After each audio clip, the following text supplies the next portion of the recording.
The Amazon Empire, how Jeff Bezos built the most dangerous company in the world. In 1994, a man quit a high-paying Wall Street job to start an online bookstore. At the time, the internet was barely understood. Most people thought it was a niche tool used by universities and tech enthusiasts. Very few people believed it would change the entire world. But one man did. His name was Jeff Bezos, and the company he started in his garage would eventually become one of the most powerful businesses in human history. Today, that company is called Amazon, a company that sells everything from books and batteries to groceries and billion-dollar cloud technology, a company that ships millions of packages every single day, a company that quietly powers huge parts of the internet itself. But here's the crazy part. Selling products online was never the full story. Because the real genius of Amazon wasn't just selling things. It was building a machine so powerful that once people entered it, they almost never left. This is the story of how Amazon took over the world, and the business strategy that made it nearly impossible to stop. Welcome back to the channel. If you enjoy breaking down the hidden business models behind the world's biggest companies, make sure you hit like, subscribe, and comment the next company you want me to cover. Now let's dive in. Before Amazon, shopping worked very differently. If you wanted something, you had to physically go to a store. You drove there, walked through aisles, hoped they had the item you wanted, and if they didn't, you drove somewhere else. That was normal life. But Jeff Bezos saw a future where the internet could remove those limits. Instead of being restricted by shelf space, an online store could sell almost anything. But Bezos didn't start with everything. He started with books. Why books? Because books were perfect for online sales. There were millions of different titles, far more than any physical bookstore could carry. So an online bookstore instantly had an advantage: more selection, more convenience, and no physical limits. Amazon launched in 1995. At first it was small, orders were packed on the floor, boxes were taped together by hand, but the growth came fast.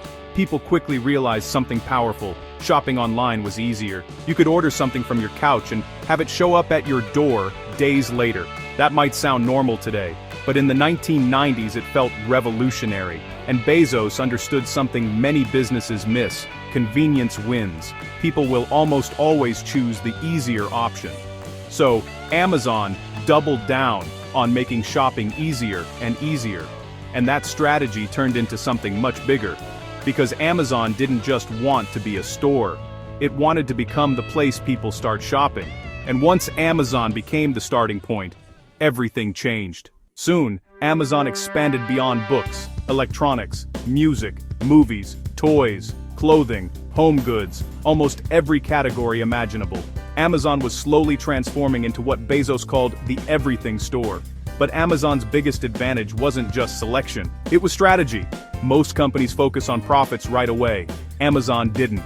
For years, Amazon made very little profit, sometimes almost none. Investors questioned it, critics doubted it, but Bezos had a long-term vision. Instead of maximizing profit early, Amazon focused on growth. More customers, more products, more warehouses, more infrastructure, more speed. He was building something much bigger than a store. He was building a system, and that system revolved around one powerful idea, known as the Amazon flywheel. The flywheel works like this. More products attract more customers. More customers attract more sellers. More sellers increase competition. More competition lowers prices and improves selection. Lower prices attract even more customers, and the cycle repeats again and again.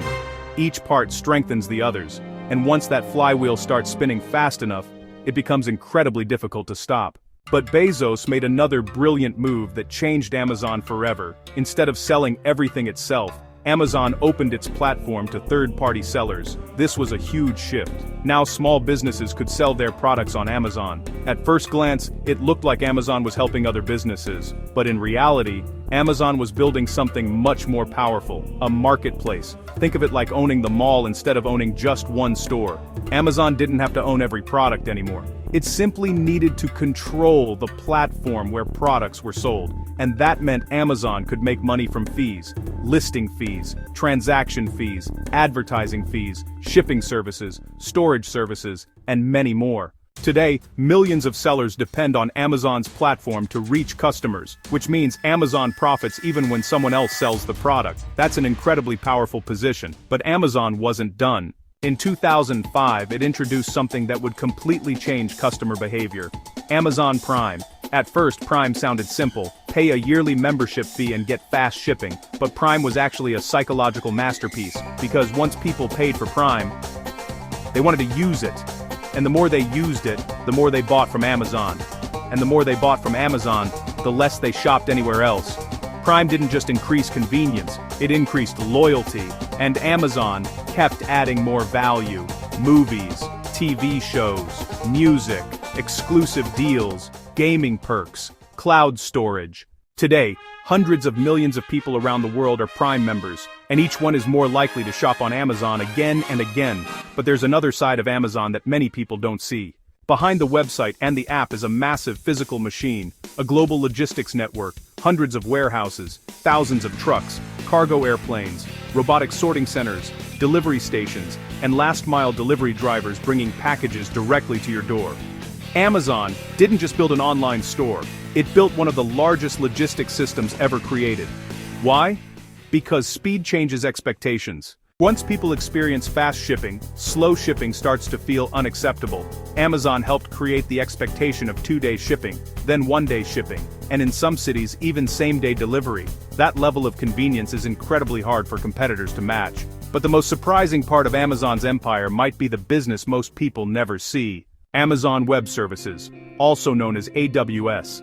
This is Amazon's cloud computing business, and it powers huge parts of the internet. Instead of companies buying and maintaining their own expensive computer servers, they can rent computing power from Amazon. Storage, processing, databases, artificial intelligence tools, entire digital infrastructures.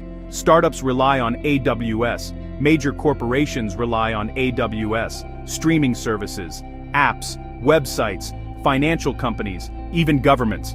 AWS has become one of the backbone systems of the modern internet, and it's also incredibly profitable, which means that while Amazon ships packages to your house, it is also quietly making money powering digital businesses across the globe. That's part of what makes Amazon so powerful. It doesn't rely on just one business. It has multiple engines running at the same time: retail, marketplace fees, Prime subscriptions, advertising, logistics, streaming, devices, and cloud computing. And when a company has that many revenue streams, it becomes incredibly resilient. But Amazon has also faced serious criticism as it grew. Some critics say Amazon puts too much pressure on sellers. Others question warehouse working conditions. Some regulators worry Amazon has become too powerful in online commerce. And as Amazon continues to grow, these debates are likely to continue. But whether people admire Amazon or criticize it, one thing is undeniable: Amazon changed the way the world shops. It changed delivery expectations, it changed online marketplaces, and it changed how businesses think about scale. From a garage bookstore to a global empire worth trillions, Amazon's story shows what can happen when a company focuses relentlessly on convenience, scale, and long-term thinking. Because Amazon was never just selling books, it was building the future of commerce.